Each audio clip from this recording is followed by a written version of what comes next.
Hello and welcome back to Season 3 of Agriland's Dairy Trail. I'm your host, Cathal O'Shea, Technical Dairy Specialist with Agriland.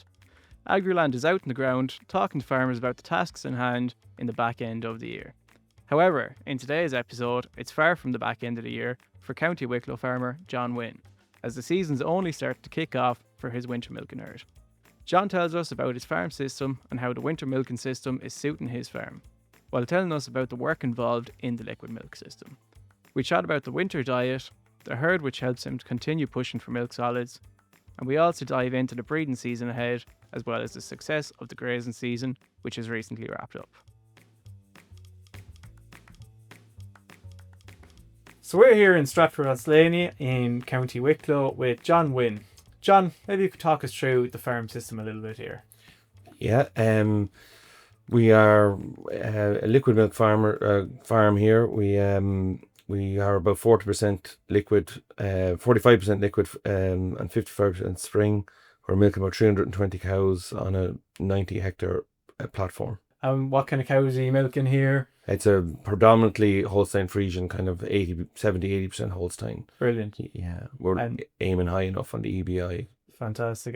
Kind of what solids and litres are you pushing this year now? How's production going? Production's actually going well this year. We're on target, say, to hit at probably around 570, 580 kilos of milk solids a cow. Okay, fantastic. Yeah. And I suppose the big thing then for winter milking, look, it's a costly kind of system as it is. More costly this year with prices dropping back a bit, but how does the feeding work out then to, say, pushing those solids? So we tried our best to make as good a quality silage as possible to get as much of the milk from forage. Okay. So we feed about 1.8 ton across the whole herd, and then we grow our own maize, and it takes up about a third of the diet, high quality silage, and then the diet is balanced to suit the needs of the cows. Then after that, so we would typically be feeding on different feed yields for the spring cows versus the winter cows, say, versus the culls, the cows that are going to move on in short, Okay, so they're all grouped separately. Grouped separately with different grass. Oh, fantastic. Yeah, and that way they can stay hitting their BCS, easy calvings, all that. Yeah, it looks after everything stays steady then. Yeah, you don't have any big surprises. Anyway. Okay, fantastic. And then I suppose with the maize, how's that working out? Are you growing much of it, or? Yeah, we're about 35-40 acres seems to be enough to fulfill what our requirement is, and that actually leaves us a bit for the summertime as well. Typically, for the last 2 years, not typically, I suppose, the last 2 years, I probably had to buffer feed for about 6 weeks in maybe 2 or 3 different blocks, depending on when the droughts kind of came. Okay. So might only be 2 weeks. I think this summer particularly was 3 blocks of 2 weeks that got us away with on the grazing platform. And kind of surplus silage inside that then as well, I suppose, is that? Yeah, well, if you see that's a difficult situation, but if we would try and go in early with the maize, and only use the maize, okay, with the grass, because otherwise you have more than one pit open, okay, and you're maybe not using enough of the maize it's whatever 40 foot wide, and you might not be using enough to keep it fresh, so I might, depending, this year in particular, I actually only just used the maize as the buffer. I didn't put any silage into it. Okay, brilliant. Yeah. And then I suppose you're getting kind of crop droughts here, but at the same time you're trying to feed for winter and spring with high quality silage. How is silage making working out for you on the farm? Good. Yeah, we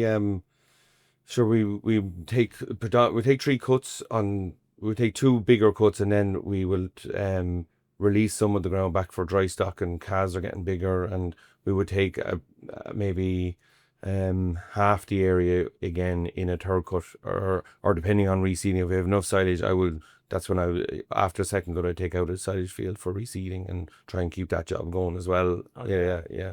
So we would predominantly cut sort of the second week of May. We were ready to go by the 5th, 6th of May, but we'll be definitely looking to get cutting by the 8th, 10th.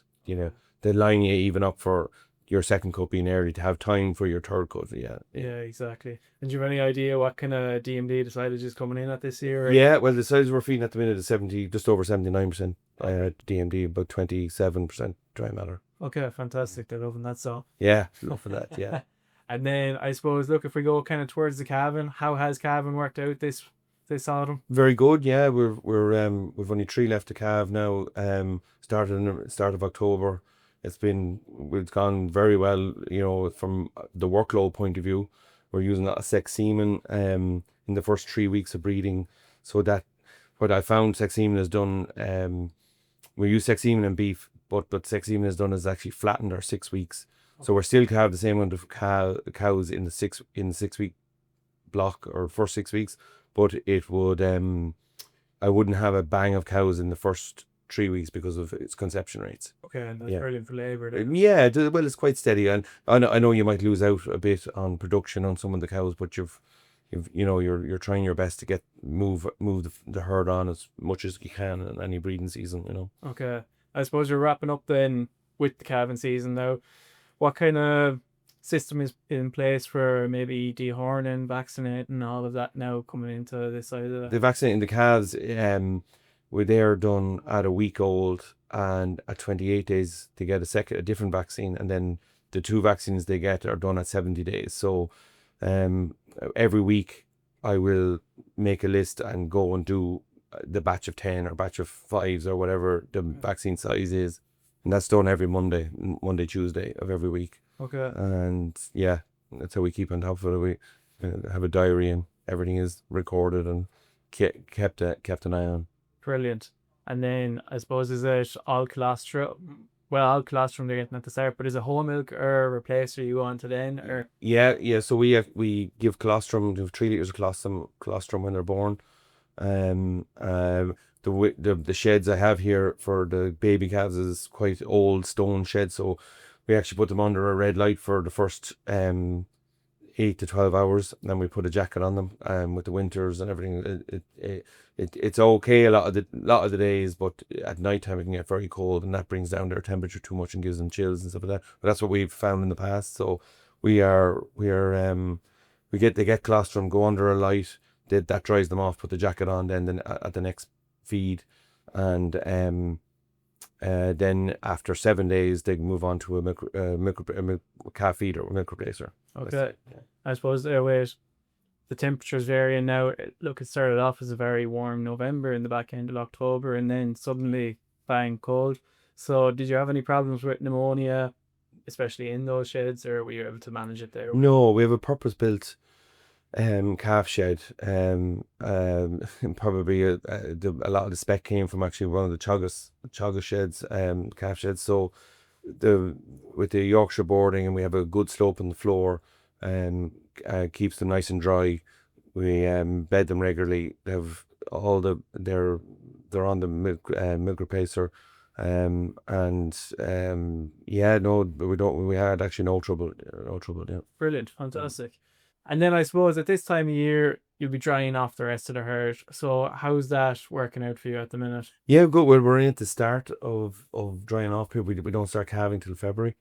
We can give ourselves a bit of a break because of the autumn calving, when you want to give yourself a chance to get those calves reared or sold or whatever you're doing, get the calf sheds cleaned out. And kind of the second half of December and January we try and just be routine kind of work.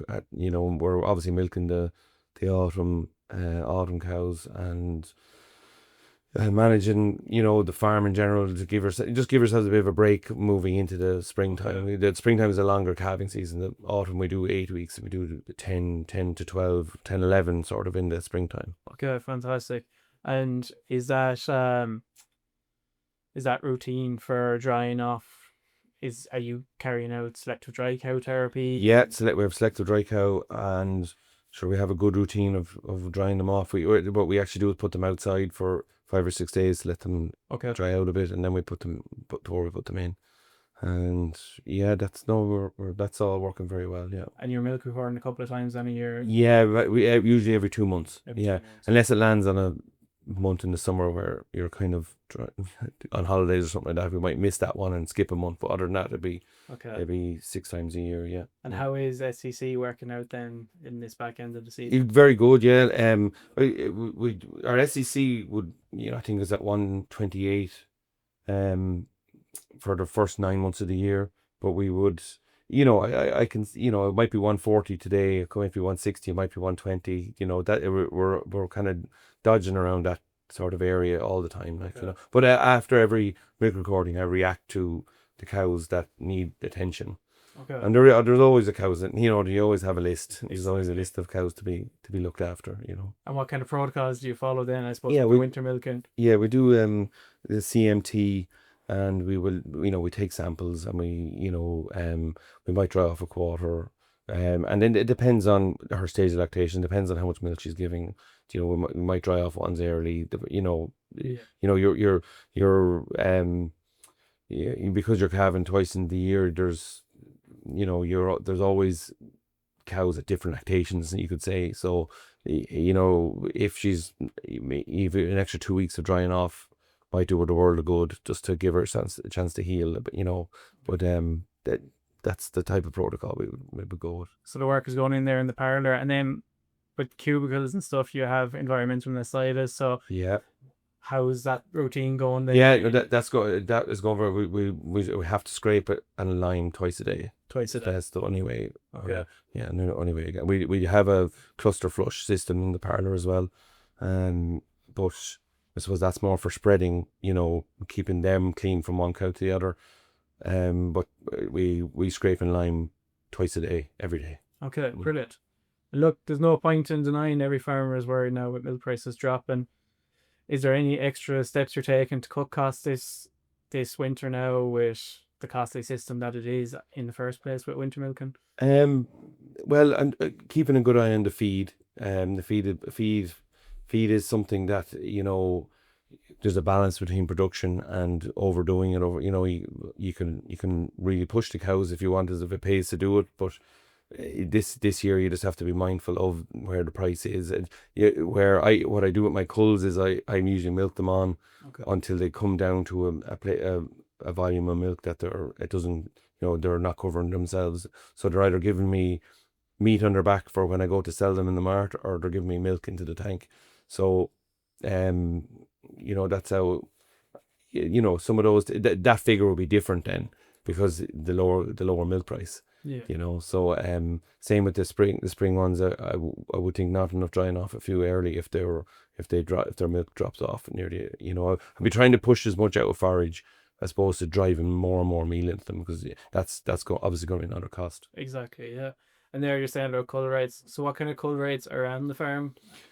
Well, cull rates, I've been building the herd, and I have a lot of heifers coming in, and I find that what that's led me to do is actually be very choosy then on taking cows out. Not be very choosy, be very, flamboyant actually, and the opposite of choosy, of taking cows out, which has left me with a very low average lactation. Okay.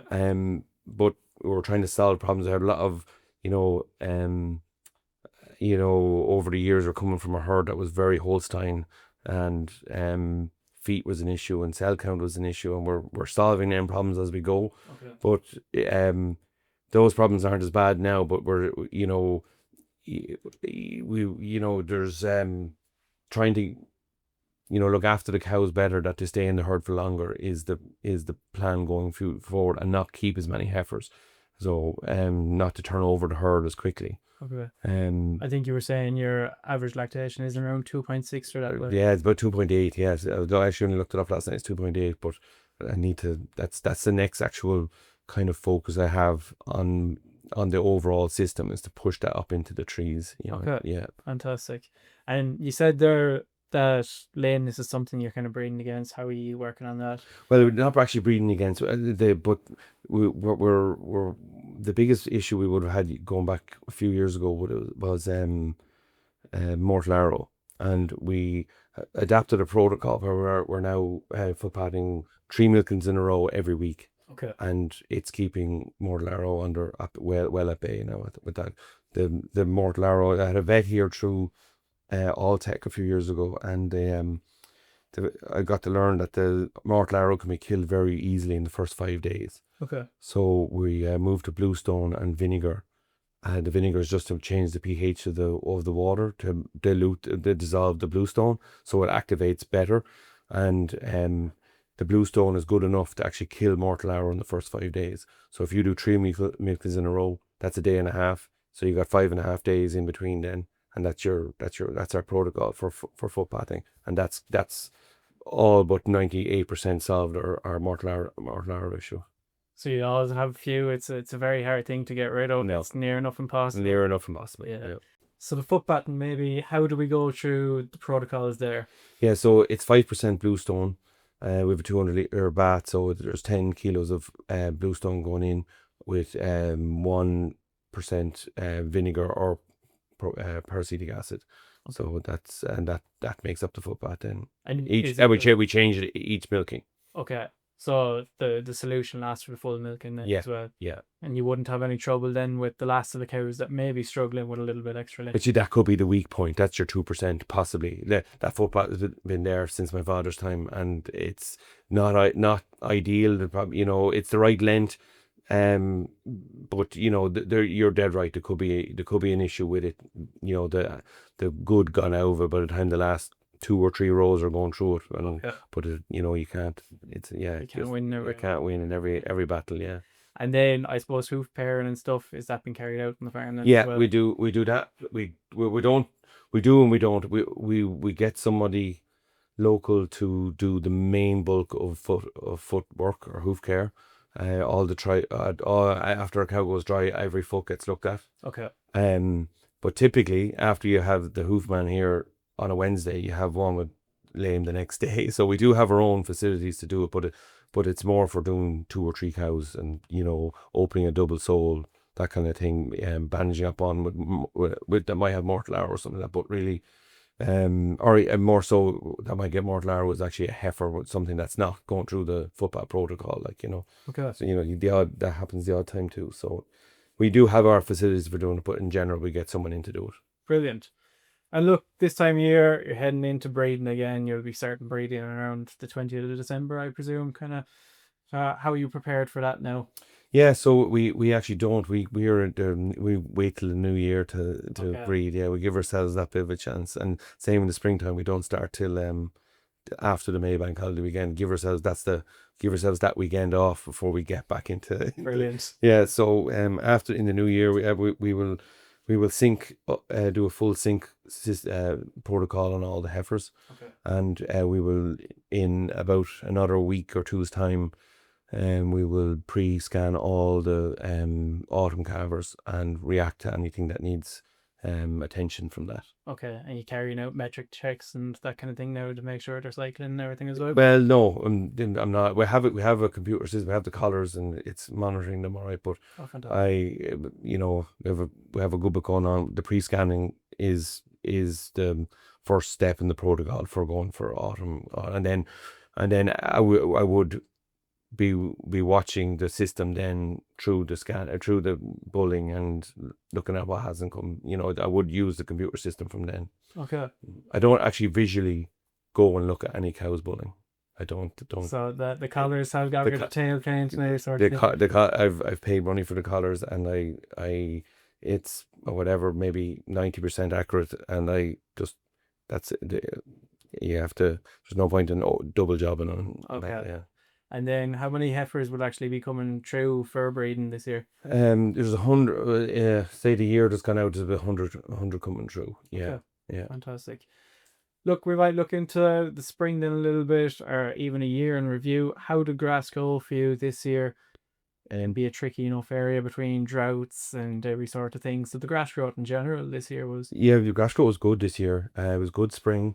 Milk price was good. It was a positive enough year.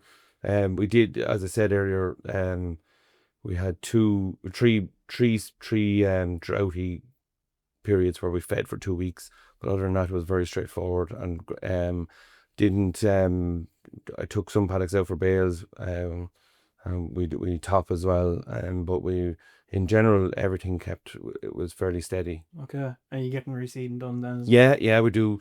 We're just actually 22 paddocks on the platform, and we do two paddocks, or about just under 10% of the platform every year. Okay. So we do, and then I treat each, where we do the silage, I treat them kind of separately. I do some platform every year, do some silage ground every year, and some of the dry stock area every year, to keep it all rotating equally. Brilliant. And you incorporate clover then on the farm then as well? We are, yeah, that goes in. So is there a white mix going in on the Yeah. the milking platform? Are you using any red then silage or? No, we're not actually using it. No, I suppose with the tree cut system, I haven't done it up to now, and I have just farmers near me using it all right, but I haven't just adapted that myself. And look, coming into spring then, any protocols that'll be in place to make sure you have a successful calving? Yeah, so about 3 weeks before calving, we will all the cows will, or the cows that are 3 to 4 weeks to calve, they will get a Rolovac Cronin for the calves. We'll tail them, we'll give them a dose. They'll go into batches of in line with where their calving dates are lining up. So we're kind of concentrating on them, those groups, and where they are in the sheds, first, and then we keep moving back through the calving dates. Then, but like this autumn, we had one cow with hell cleanings and one cow with milk fever in the whole back end. So I suppose after around the same time, the dry cow mineral, they're on a maintenance diet with a beef mineral up to 3 or 4 weeks before the calve. Then they go on to a TRT dry cow mineral, and we put in another 30 grams of sweet CalMag on top of that to get the magnesium level from 22 or 3 grams in the dry cow mineral up to 35. Okay. And that helps with your holding cleanings, or helps with the milk fever. Is that mineral going in then as part of the ration, or goes in part of the TMR? Yeah. It'll be a high fiber TMR. Okay, brilliant. Look, we might go back to lameness then for a second. I know Mortarello is a big issue here, but you are on quite hilly land. How does that work out then in the summer in terms of maybe just sole ulcers or bruising? Yeah, but there would be a certain amount of we are on a hill. There's a big elevation for where the cows have to walk. But in general, it doesn't be a huge problem. You'll always have a little bit of it, but it's not my biggest worry. Okay. Yeah. You have invested in infrastructure here. There's good roads and good access to paddocks and everything. Yeah. And on the hill park, we put in we bought some of that secondhand AstroTurf. Okay. And they did that on the where there's a big pull up a hill. That has saved a lot of because the pressure will be going down will be further. Fantastic. You're finding that. Yeah, because that's been successful. Yeah. Okay. Keeping it on the hill is another problem, but yeah. And then look, infrastructure on the farm, you're set up with sheds and parlour and the whole lot. How's that going around here? Yeah, well, it's good. I suppose we're at the limit of our parlour. We have a 32 unit double up. That's the absolute max for that, really. We don't have enough feed space per cow. Not all cubicles are overly correct either, but we're working towards updating those as bit by bit. And as the farm expands, how are you managing with labour? Yeah, so we're lucky enough. I have two men here, one about 17.5 years, one about 19 years. I have a permit. I have someone from Uganda on a permit. Okay. And then I have a part-time local guy as well. Brilliant. And once the boat isn't rocked, we're okay. Yeah, we're okay. Yeah. Safe floating. Yeah. And look, you said to me you're okay with capacity, but you do have a bit of a draw each side. Maybe you could explain us through the system there for slurry. On the external places on the farm, on one of them at the minute, we have a 500,000 gallon tower that we are able to pump from the main yard to, and we do that then whatever until it's full, and then when we get to February or whatever time we want in the springtime, then we're able to spread from that location to the ground that's surrounding it. And we're actually looking to put a tower on another external place, so we have the slurry there at the time when it's most needed. Yeah. I'm trying to get away from anything being spread in January. Anytime I spread slurry in January, really the response is not good enough compared to even the first 2 weeks in February. It's only a couple of weeks, but it does make a huge difference from a nutrient uptake. And you wouldn't be a force spreader at the minute, would you? Losing the days in October has brought me that I actually am getting very tight in January, that I would have to spread in January, yeah.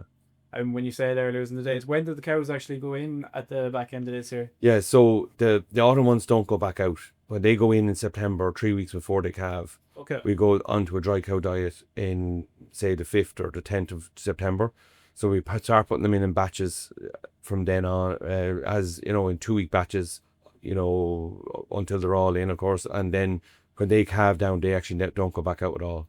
Okay. And that's just to keep the diet consistent and not to give them any shocks or any, you know, they just go in onto a diet and it's just rock on from there. The spring ones then have to look after the final final rotation, and that keeps them out longer.